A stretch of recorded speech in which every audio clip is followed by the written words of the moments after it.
Hey everyone, welcome to another episode of Psychonaut Sessions, your home for all things Psycho, Ultraverse edition. Today I am with my friend and buddy Aaron Conway. How you doing, brother? Doing good. Digging this Ultraverse reread. I am having a ball. Bill 13 all over again. And today we're going to be tackling prototype number one. Initial. Prototype, I always dug the look. Uh-huh. I and we'll get into the story later. Uh, for some reason, I was never as enamored with Prototype as I was with Prime or Hard Case. Yeah. I never, as a kid, had any interest. I had no interest in Iron Man. This clearly was an Iron Man knockoff to me. Yeah, I had no interest. I was like, nope, nope, don't care. So I had very little interest as we were getting into it. It was like, well, I'm doing it for the channel. right. Um, Turns out I fucking love it. Nice. I love it. And well, we'll get into it a little bit. As we walk through, I'll kind of explain to you why I just completely had a ball with this. I like we mentioned in the Prime episode. Ultra Tech being more front and center here Mm-hmm. is like the epitome of that RoboCop vibe, the Yeah. satire on corporations and everything. So yeah, Yeah. I too appreciate this much more in this reread than I did as a kid. Yeah. Yeah, and kudos to David Ammerman and Pascoe for this cover. They did the same kind of like weird splash stuff they did with the Prime in the background. I think that's actually Right. very effective. They could have done it a little bit more, maybe, but I would say out of the whole book, this is probably one of their best drawings of Prototype. Out of the whole book, they really delivered on the cover. It's a solid one. Yeah, I like the simplicity of all these covers. I do too. I I do don't too. really see a simple covers much anymore. Yeah, I agree with you. When done right, simplicity is best. So like the hard case one, I don't know, but the prime one, 100%. Yeah. I think it had more Or to do for hard case it had more to do with the pose for me than it did. That and the color choice was a little different because it was yeah, just a mustard yellow. yeah. Did you ever play the Alien 3 for Super Nintendo? I don't remember if I ever played Alien 3. Yeah, I don't think I ever did either. Sure, But Thrash did, I but see the ad everywhere. yeah. All right, so here we get so. There was actually so much about this book that confused the fuck out of me, dude. I agree. And I made notes of like parts where I was like, wait, what? So that's actually why I love it. I'll just say the reason why I love it is if you took the color out of this, it is very much a power comic. Both Yeah. in its art style and choices and the way the story is like you're like, what? You're like trying to like I don't fucking understand. Like I think that's why I loved it. It was like this like weird enigma I had to decipher the whole time. I didn't have to do it the whole time, but there are definitely key points where I was like, wait, what? And I had to reread the page. Yeah. Like here, I didn't fully understand what was happening. And just I guess the way that I think the coloring actually shows off better on the screen. But in live, it all kind of blends together. Yeah. I didn't quite get that this guy was this guy yet, and these two were the same. Oh, Um, really? Okay. yeah, Well, and it may have been in part because of Prime and the little excerpt where the newscasters are relaying what right, happened here. right. So that I didn't really have that much problem.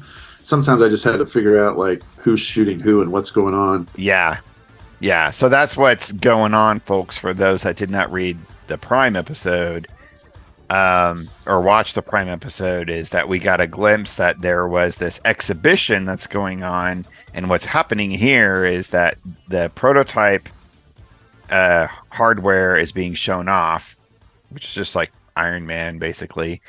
And he's supposed to just be fighting this like robot thing, which then took over and started like actually really attacking him. And he gets injured. So again, we get the double splash. That's like been the common theme for a lot of these, is the double splash page. Well, and it's very Sergio Aragonés, like with Gru. You always had the first page, and then you turn the page, and then that was a double page spread. Yeah. Yeah. So I appreciate it most of the time, particularly here. I think this is a good double page spread, particularly I like the captions along with the gore of him being like, a homeless guy was trying to sell my arm for $20. Yeah. Yeah.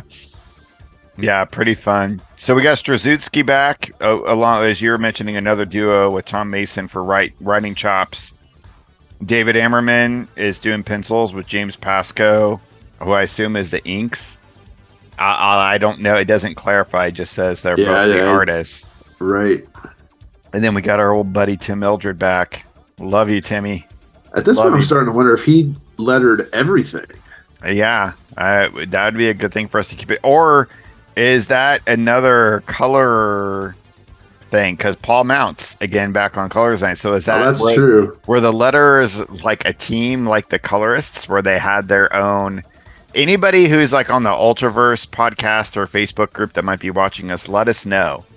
Is Tim Eldred another like Paul Mounts, where they were just a team of colorists or a team of letters, or is it a singular person? Because if it's a single person, we need to hunt this guy down and fucking contribute to his retirement fund. Well, because I'm looking through the notes, and like of every episode of this we've done, he's been the letterer. Damn. Dude, if that's the case... No, I Googled live while everybody's watching. Tim Eldred is a comic artist. 58 years old. We got to buy this guy a yacht. I mean, we could buy us one first.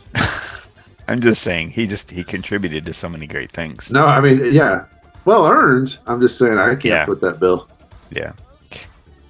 Very cool. So this guy wearing the prototype stuff gets his arm blown off, and then we see him waking up and screaming in his apartment. So we get the idea that he definitely, and this is like, dude, like, this is so power comic.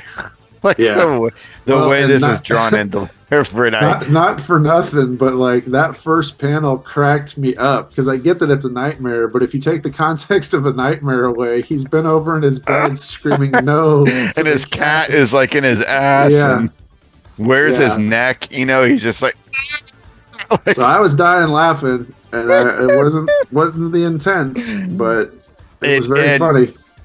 I mean, Ammerman and Pascoe, if you're watching, it's like, I love it. I'm laughing. I'm laughing with this. Like, I literally, truly enjoyed the art in this better. Because I know it's like, you could, like, they're like, you know, this was probably one of their first jobs. They're getting their start. And also, like, a lot of people were going for that lay-filled Jim Lee look and trying to replicate it, and clearly they were trying to do that, and that was the I mean, the arm in the drawer looks dope, and putting the arm on is cool. It's literally the one panel just made me laugh because out of context, it's just hilarious. Yeah. It's like you forgot the safe word with the cat. Oh, this is the this actually would be a pretty cool. I'm always looking for panels that would just make good T-shirt designs. Okay, yeah. I forget I can't make out what he's saying in that. Too bad it can't regenerate tissue. Just kind of a nice panel out of context sort of thing. Right. There's so much white space up here. Jesus Christ, it's weird. So this guy has got a prosthetic arm, and then he gets up with his cat, and then he's got yesterday's coffee sitting here, which is the color of piss, I might add. Yeah. It's yellow, it's not brown. And he puts his finger in it, and he says it's like day old chili, and it heats it up. So he's got some ability to fucking heat shit up with his fucking finger.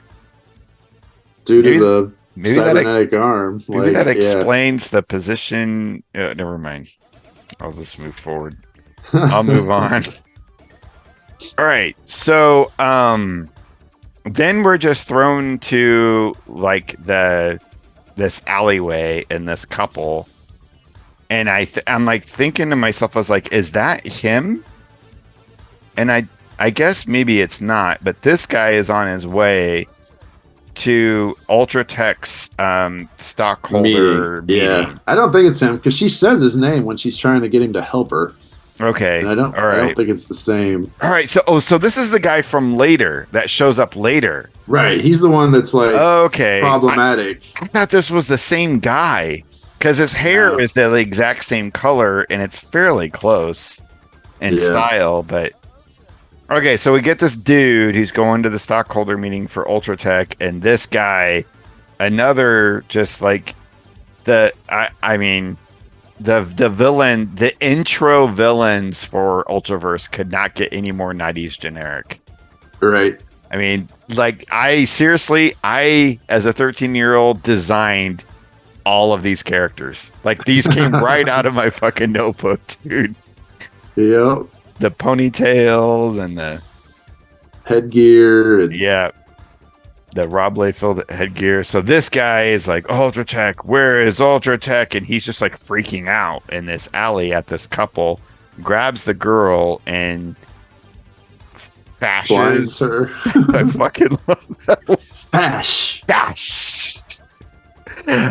Blinds her with his eye and says, delightful. And he's like, damn you, why can't you just leave decent people alone? Which it's like, has this been a problem before? Like, it's just a weird thing for him to say.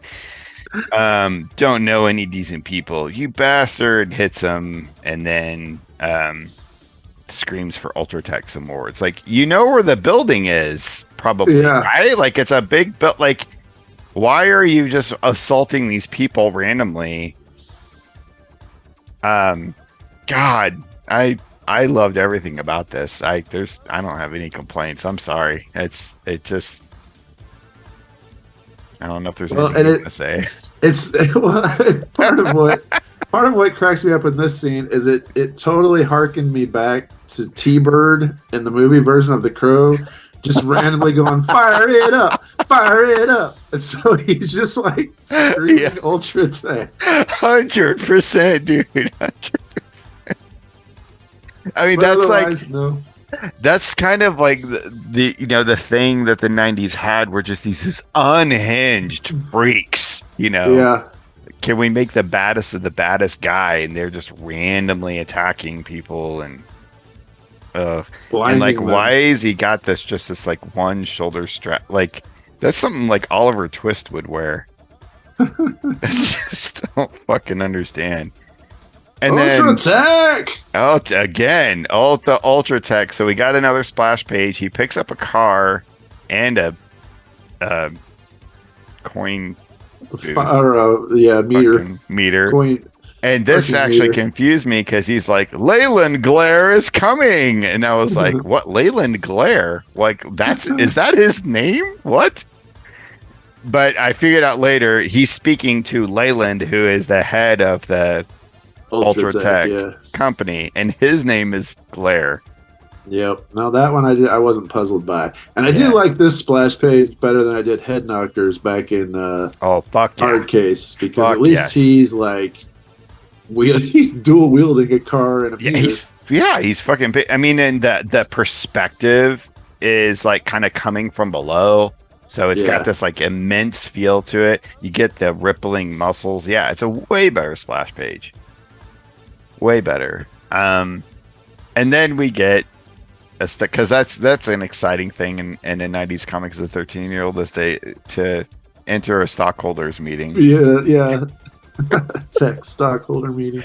They're kind of giving some background on like the early version, like the MVP version of Prototype, like their first go at it, their first product of what Prototype was, what it did for the company. It was like protecting overseas investments and increase their stock prices, blah, blah, blah, blah, blah. Like, there's no way I would have understood any of that Right. Wow, the lighting on this is like Jesus Christ, guys. I understand this Yeah, was I don't. supposed to be television again with the million television screens. Like, is Yeah, that necessary? But they made it so light that you can't really see. But you get the indication that something has happened, and they're like, something happened. We've improved on the model. And so we're going to debut that now. And these guys in this like fucking control room that looks like it's out of fucking Star Wars, are like, okay, are we ready to, display the new model? And there's like a little earthquake in the middle of the stockroom floor, and they have him burst out of the floor. which And here, seems very expensive for stockholders. Like stockholders are the ones that don't want you wasting money. no. And it's like, what if somebody would have gotten hurt? There's literally an earthquake, and he's like exploding through the floor. Yeah. And you get all these faces, and it's like, he's beautiful. You're right. If Women it is, swooning. if it is a he, I hope he's single. Yeah. Just blah blah blah. Like this fun little commentary. I mean, this was fun. This was, god damn it, this was so power comic-y. I just loved it. So much fun. This was like when I first looked at this, I was like, is he laughing? Is he smiling? Like what the way that they did the lighting there. Right. That he's just kind of flying around above them, and then something, you don't really know what, but something weird and crazy starts going on. He's like looking at someone, and something makes his tech go all awry, and he goes out of control and flies through the TV screens. And then we get Leyland all like, oh, it's all part of the show, don't worry about it. And then we get this guy coming in screaming. So this guy who's screaming at one them, arm. this is the original prototype. Right. They got Okay. taken out during the exhibition accident. Okay. Because I was like, who the fuck is what? Now, why he chose that moment to air his grievances when prototype just went crazy and flew out the wall, I don't know. But seems everybody's attention would be elsewhere. And this is where we get these like really interesting close-up faces that Ammerman starts working on that I just like really love. Yeah. They're just so fun. So basically this woman who's like the producer of like, she's got the like producer TV equipment on, but she's coordinating this event. She just starts talking shit with this guy. They get security coming on, and she's like, do us all a favor, Bob, and keep away from Ultratech. It'd be a shame if something happened to you. It's like, Which that was the first thing that confused me, because it's like, y'all are standing right there with all these presumably regular stockholder people. Like, you just threatened somebody while you're showing him out. So like, I don't know if they're supposed to be further away, and it just one panel difference. Yeah. I just didn't pick up that. Yeah, you don't get a sense out of where everybody's at in this at all. And she's got her headset on too. I mean, I guess you can mute a headset, but could you in the 90s? Well, and either that or she just doesn't care if any of her people know, because clearly she's saying it next to the bouncers. So Right. Who all dress in green, apparently. well, sure. Green trench coats. That's the editorial. I didn't really go through it, to be honest. I'm sorry. That one I didn't read at all. Yeah. Yeah, I'm sorry. We're bad hosts. We didn't go through the editorial. And then so he gets kicked out, and then so it's a new guy. And we get the aftermath of everything. They end the scenario. They're backstage, and he's taking off his helmet, and he just he looked like he was giggling again. Yeah. He's like sweating, but apparently he's like freaking out. There's like something going on with the equipment, and it's His head hurts. his head hurts. It's affecting like his neurology, or something. And he's like, this is fucking cracks me up again. I'm sorry I'm laughing so much, but say, Marjorie, these headaches don't have anything to do with all those implants, do they? So he's got implants. Absolutely not, Jimmy. Here, take these drugs. He's like, cool, Right. thanks. And he Please just help. Yeah. Well, I just love that they don't even mention that he just flew out the wall for some reason. It's I like, well, we're wrapping up. They're Everybody not go home. concerned about it. Like he's like, man, my head's feeling all jingly. Something happened with the tech, and they're just like, whatever. Just Sigh, take like your medicine. literally Yeah. sigh. I was like, what? Oh, all right. So, apparently they get interrupted. We've got trouble, Mr. Leyland. So it's another baddie Ultra coming in and interrupting Lair. the thing. The worst name for a villain ever. That should be like a Dazzler kind of character, not like some. Well, and his power is like he seems to be super strong, clearly, but yet his go-to move is The to shoot flash people. shoot flash or flesh. What was the lettering? Sure. Yeah, I don't remember. That that lettering fash. Fash. He fashes people. He's fashion. Oh, that right there. Just that lettering right there would be a great t-shirt. Fash. Yeah. Fash. Tim Eldred, you need to market this stuff. Get a Redbubble account and put your letters on there. So instead of just walking into like all the fucking ultra villains in Ultraverse, instead of just like walking to the place that he wants to like just take care of his business and take care of it cleanly, they just go in slamming everything, killing everything. I could not tell really what was going on here. I had to do a kind of a double take as like, wait, oh, it's a bunch of guys trying to tackle him. Right. He fashes a couple times. The prototype takes off. The Ultratech's happy because they're like, well, we don't have all the kinks worked out, but this will be great for the news, so it'll be good for, our stock prices. They try to shoot the guy, and apparently he can just be shot right in the face, and it's just like, whatever, he can laugh it off. And he fashes again, and Prototype comes in, takes him out, or tries to, and they break into a wall. They do a couple. Actually, all of these fights are kind of coordinated in the exact same way. Which, I mean, they're coordinated fairly well, but yeah, it is pretty similar. Yeah. The scene, it might be that panel where the production lady, this is where I was most confused in the entire book. I don't remember if it's that panel, though, but there's a panel where it's her face, and she's talking about, like... Yep. Yeah, which I love this face. I fucking love the face in this panel. And she says, if only they knew the truth, he's just a genetically altered kid. Yeah, that threw me all off, because for the longest time, I'm thinking she's talking about the new Prototype. Yep.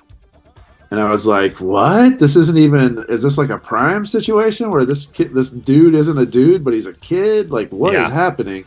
Which and it's not till the very end where you realize that what she's talking about. Yep. But I was confused for like the next 3 pages. So fight ensues. They're like...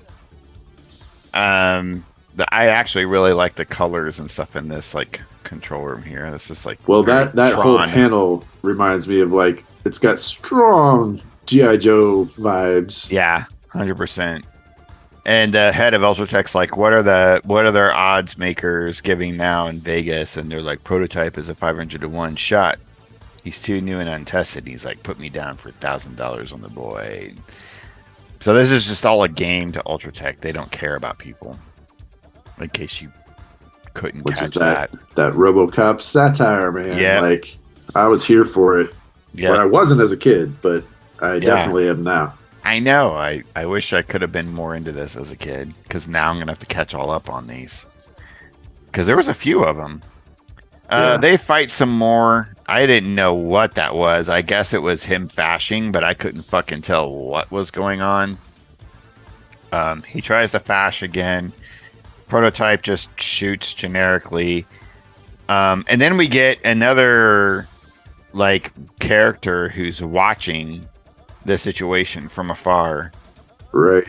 And they're referring to Aladdin I'm sure Aladdin will want to know about all this prototype. Is this the first time that we've actually heard the term I Aladdin? I can't remember if they were mentioned at all in Strangers 1 or 2, but I do like of the few things I remember. I remember Aladdin was like had shield Yeah, kind of a feel yeah, to it, but yeah. They're like shadier. they're the government agency that monitors all Ultra activity. Yeah. So, but I can't remember if that's the first mention or not. I think it might be. I know Hardcase and Prime didn't. Yeah. I'm pretty Strangers certain is the that only would one I have can't remembered. remember. But so anyway, we get that there. And see, I'm fine with a few panels referring to some other stuff. It was in Sure. Prime where it was like 5 pages of like other stuff going on elsewhere. It's like, just give me more Prime. Right. Yeah, just a little hint is fine because yeah, it gives it that lived-in feel. But We got some Kachum fashing going on here. We're gonna coin this term. This term's gonna take over the internet. We need to hashtag fash. hashtag bash. And so apparently he's getting bashed so much that the armor is no longer responding, and then this confused me because the girl was like, looks like the kid needs me after all. Stanley can sort all the publicity implications later, and somehow he's able to take back control over his armor. Yeah, well, and this is where I'm still confused because at this point she's looking at Prototype saying the kid needs me. Yeah. And I was like, oh, so the Prototype is a kid. And then, nope. Yeah. I mean, and what is she doing? Like, what is, like, he needs me after all. We can sort out the publicity implications. Like, what are you fucking doing? Well, you find out on the next page, but... Oh, maybe I forgot. Maybe it's the page after next. I swear this came right out of Rob Liefeld and Michael's Brigade, this fucking panel. And then he suddenly gets control of his armor, just shoots him hardcore. I mean, he just keeps shooting him, but I guess it's a major blast. It's a cool image. Very Havoc from X-Men look. Yes. Love it. And then this guy's like completely down. And then the lady is like, "Are you okay, Gerald? You took quite a hit. Is that you? At one time, it could have been you, Buckaroo. Say goodnight, Gerald." He's like, and she like kills him or something. Yeah. So like the whole time she was, my take was that the whole time she was talking about him, like the monster. And then when she took care of him, it was to kill him. So he is apparently some kind of experiment where he could have been a prototype. And it apparently went awry and he turned into a ponytail Hulk dude that could fash. Yeah. Named Glare. And then so we end with all of the people looking at the guy going, "Oh my God, he's dead. You killed him." And he's like, "Whoa, wait a minute. No, I just knocked him out, right?" And, uh-oh. So that's and like evidently nobody noticed producer lady walk up. Yeah. Yeah, not at all.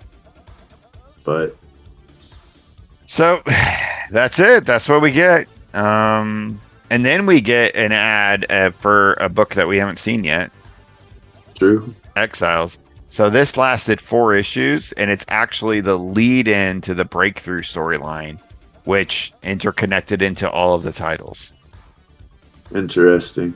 And notably, Exiles ended up becoming they rehashed it later on when Marvel bought Ultraverse, and Exiles actually became a popular X book where that Juggernaut led the team. That's the same Exiles? Yep. That's where it comes from. Juggernaut led the team, and that's where Blink came from. Remember Blink? Well, yeah. Well, she came from Age of Apocalypse, but she came back in Exiles. I just didn't realize its origin was in Ultraverse. Yep. That's fucked up. Yep. So yeah, that's the book, and then we're getting some different ads here, which I was happy for. I loved this cover for Hero Illustrated. Yeah. Oh my God. The freaking Predator and Aliens were so cool back then, dude. And It's we're getting true. some actual other Malibu stuff, which I'm glad to see, like Ferret and Protectors, Dinosaur for High, X Mutants, Gravestone. Man of War and Gravestone. I've got Wow. a few Gravestones. I never really connected with Man of War, but Gravestone was kind of wild. Ferret And and that Ferret Protector were my go-to. Ferret was cool. Protectors, I should say. I've recently been getting into X Mutants. That's cool. We should pull those out sometime. Those are pretty fun. And then we're starting to see Firearm. So Firearm was Ultraverse's like first foray into filmmaking. Like their number 0 issue is a like 1 hour film. Yeah, we need to see if that's on YouTube. Yeah, we need to watch that. Maybe we can give like a little review of Right. that. Man, that sounds like actually a perfect Friday night, doesn't it? That does sound fun. Watching Firearm. Watching Firearm. And then we're getting a Rude. glimpse of Barry Windsor Smith's Rune, which fucking was disappointing. I was like, I remember picking it up, so excited about it, and then I was like, what? I don't remember. I also remember the build up, and I remember being like, "Oh my god, Barry Windsor Smith! This dude looks like a vampire. This is gonna be awesome." Yeah. And then, like, my next memory of it though is when Marvel had it and already like messed it all. So in my memory, Marvel messed it up, but evidently not. Evidently, it was messed out the gate. To your mind? Well, I do know that, like, on the Ultraverse podcast, Ultra Monthly podcast, shout outs to them and a few other interviews I saw with David Oldbrick, that they, like, Barry Windsor Smith was paid way too much. Like, one of the things that, like, kind of put stress to them financially is they put so much money into him for this. They were, like, really banking on him to really help, like, push Ultraverse to, like, the next level. Huh. And it didn't pan out. Because, I mean, he carried Valiant, you know? Right. Like, he really did. And, you know, his work at Marvel was astounding. So, I mean, he was, you know, he was a legend at that time. He was like that people were Sure. willing to pay high dollar. And there are like editors that were like, ooh, we paid way too much. Like, we really shouldn't have been paying them. Well, and particularly at that time, like right when the bubble's about to burst. Yep. Yeah. Wow. Well, we'll get there. Dude, this was a surprising book for me. I had no interest in reading it. And then when I read it, I was like, holy shit, this is one of my favorites. This is right up there with Prime for me. Yeah, it's not that high for me, but this is the only one so far that went from me not caring about it to actually moving up, where the others, either Prime stayed the same. Prime, like, is even with nostalgia, like, I still dug it. And everything else we've read has, like, dipped to varying degrees if I take nostalgia glasses off. This one is the only one that went the other direction. Like, it improved with age for me. Yeah. And granted, I don't know if this also has to do for me with those lens and glasses of enjoying that power comic genre and enjoying Well, right. that, Yeah, no, 100%. Yeah, no, 100%. And I mean, even though I laughed at this a bunch, that wasn't mocking laughter necessarily. I thoroughly just got a kick out of that one panel because in some ways I am still a 12-year-old boy. Yeah. Well, it just it reminded me of what we would have probably produced.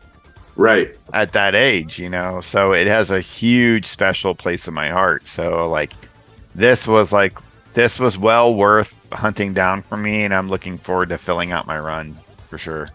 Nope, I'm looking forward to what comes next with it. Cool. All right. Well, thanks for sticking around, everybody. Really appreciate it. Please go out and buy Aaron's books and comics. He's an excellent author, excellent comic creator. So you can get his stuff in the links in the chat. Same with Moeller, who's even better at the comic stuff. Nah. Well, I don't know. I mean, I don't know about that. No, whatever. But, like, that's part of what's been fun about this Ultraverse. Like, these are books that, I mean, they're definitely in the DNA of the stuff we do now. Like, yeah, 100%. It harkens back to this. Well, like you said, like, I mean, we've improved. Like, we wouldn't necessarily make things that would make us laugh on accident now, hopefully. But, right, like, this spirit is what I like to think we've carried over to our stuff. Yeah, it's got a lot of energy. Love it. All right, everybody. we're looking forward to delivering more Ultraverse stuff for you. So stay tuned out there and keep it psycho.